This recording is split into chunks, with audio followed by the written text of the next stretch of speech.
I'm Maggie Jensen, and this is Campaign 82. We are bringing you live election coverage from all over eastern Iowa. Right now, we're going to go to Colleen Riley live at the Long Branch in Cedar Rapids, which is the Linn County Republican headquarters. Colleen, what do you have for us now?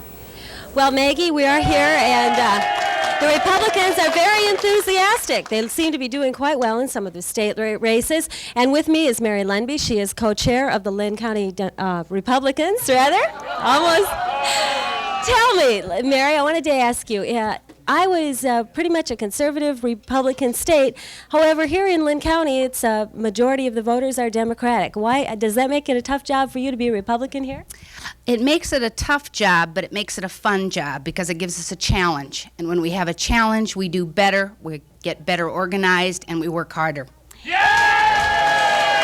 Now, you had mentioned that most of the candidates and most of the people who are here now have been working right up to the wire. Why don't you tell me a little bit about that? Most of our candidates were scheduled tonight downtown Cedar Rapids at phone banks, and they have been calling up till 9 o'clock until the polls closed, trying to get out the Republican vote, and all those voters we know will vote our way, and we expect them out here at any time.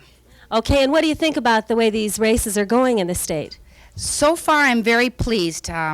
And I'm pleased on the local level. We're holding our own right now, and I'm just pleased so far. Okay, thank you, Mary. This is Colleen Riley reporting live with the Republican Party at the Long Branch in Cedar Rapids. I'm Dave Shea with Dick Clark. Dick, Associated Press has projected Tom Talkie as the winner in the 2nd District, despite a strong Democratic tide that seems to be running in most parts of the country. Why is Tom Talkie so strong? Well, I think he's been successful at making an appeal that goes beyond partisan lines. That is to say, he's picked up a lot of support among independents, obviously. He's been able to hold on to the Republican votes, and I think obviously get some Democratic votes, so that he's gone beyond the normal partisan lines, I think, to win votes. We, on the Democratic Party, have run some very, very strong candidates against him, and each time he's shown enormous success. Yes. This is Brent Apple's first attempt at political office. How crucial is a loss at this point to his future political ambitions? Well, it's never good to be defeated, but he's a very bright young man, and I emphasize young. He has experience as an assistant attorney general to Tom Miller. He's worked as an assistant to John Culver, so his career is really beginning. I would look for him to do a great deal in the future. I see. Briefly, and this is going to be a more complicated question than you're going to be able to handle very well in the time. At least one and maybe more networks have projected Terry Branstad as the winner. Yes. Why did Branstad win, or did Conlon lose? I'm a little inclined to think that perhaps it was a case of Conlon losing. I think probably she never was able to overcome the tax problem. It may be more complicated than that, but that's my impression. Okay, that's an issue I think we'll get back to probably as the evening goes on, Dick. Thank you very much. And we'll be back with more election coverage in just a moment.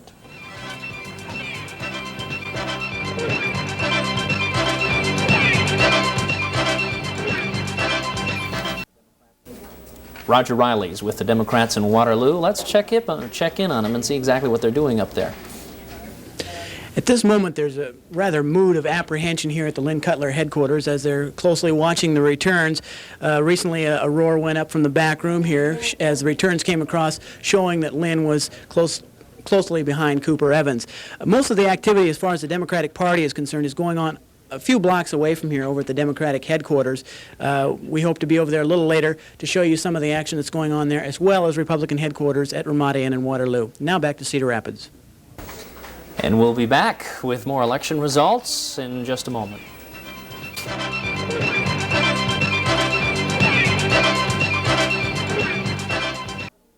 During this half hour, we're going to bring you not only election results, but a little news of the day, some weather, and some sports. First, let's check with John Okerstrom on the news of the day. 25-year-old Jerry Anderson of Coralville and Daniel Grandstaff of Iowa City are charged with the robbery. Bond for Anderson set today at $10,000. They are accused of holding up the Hiawatha branch of Farmers State Bank and making off with about $1,500 in cash. Iowa's Attorney General wants the second trial of former Delaware County Sheriff Burt Elledge moved out of that county. Elledge is accused of obstructing justice and perjury. His first trial ended in a hung jury. And Michael Craney of Jessup was sentenced to life in prison today. He was convicted 2 weeks ago of killing his infant son. State police recovered more allegedly stolen property today in connection with the arrest of 2 Cedar Rapids residents. The items were found in a rented garage on 8th Avenue in Marion. Lonnie Willard and Virginia Winders were arrested on theft charges yesterday. The city of Dubuque will pay Cedar Rapids $37,000 for some parts from its old wastewater treatment plant. Dubuque will save about $300,000 in the deal by avoiding purchase of new parts. Co-College's president was sworn in today. John E. Brown is the 13th president of the Cedar Rapids School. And in Madrid, Spain, Pope John Paul concentrated on what the Vatican called family issues today. 1.5 million people turned out to see the pontiff attack liberal attitudes toward divorce, contraception, and abortion. John Okerstrom, 2 Action News. Sun was shining in eastern Iowa today, this election day. I'm wondering how that affected the vote. A lot of people got out. I know farmers got out of the fields and were able to do some voting today. It rained yesterday. They really couldn't do much out there. Well, it did turn out to be a little nicer than we had anticipated, but now the rotten weather is coming toward Iowa. It's snowing at Sioux City at the present time, and we have some flurries in our forecast. We'll tell you all about it in just a moment.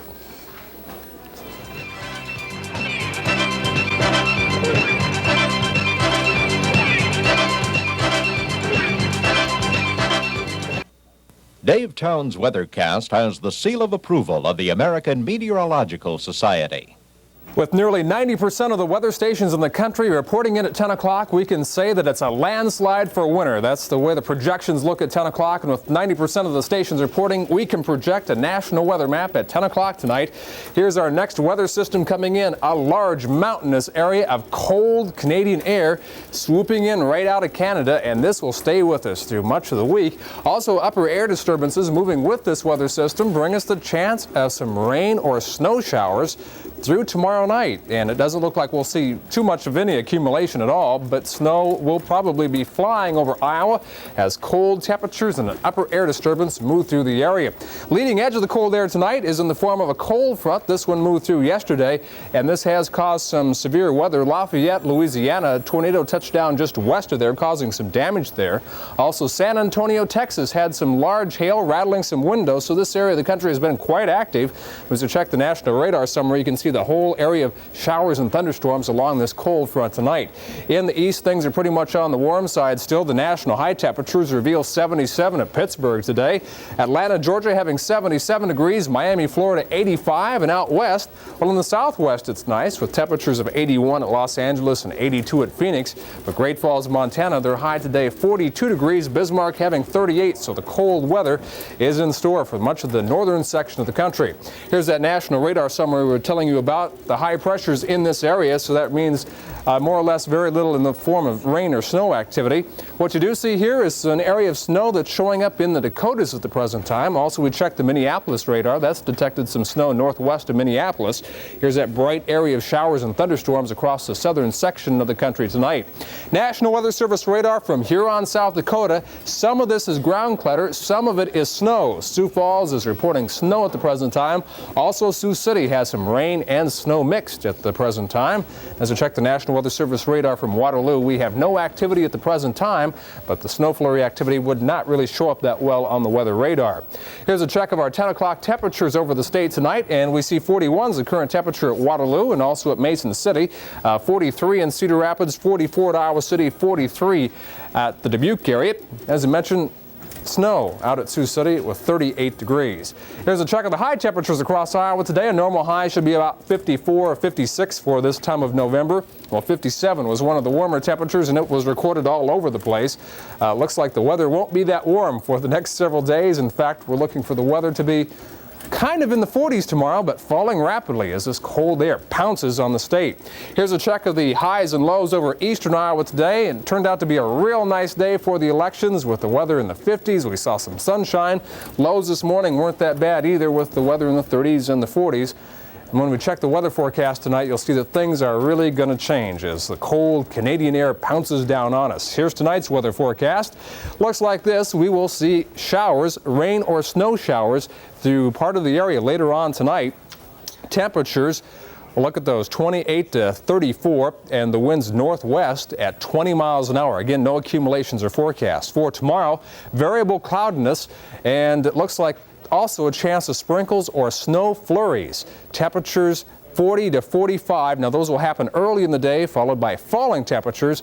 A wonderful day to be outdoors, and the winds northwest at 20 to 25 miles an hour. For tomorrow night, it looks like this: snow flurries, 18 to 22. Repeat, 18 to 22. Thursday's weather, sunshine, but very little in the way of warm temperatures, 35 to 40 for the highs. On the extended forecast Friday, Saturday, and Sunday, 42, 48, and 54. So it looks like we have a very cool week in store for eastern Iowa, and it's a good thing we had the election tonight because the rest of the week's miserable. In a roundabout way, you're telling us to get our sleds out of the garage, right? And the snow shovels in your boots and all the paraphernalia. And everything else. Okay, we'll watch the weather tomorrow morning. Howard James here now with sports. What happened today? Very besides little. the election.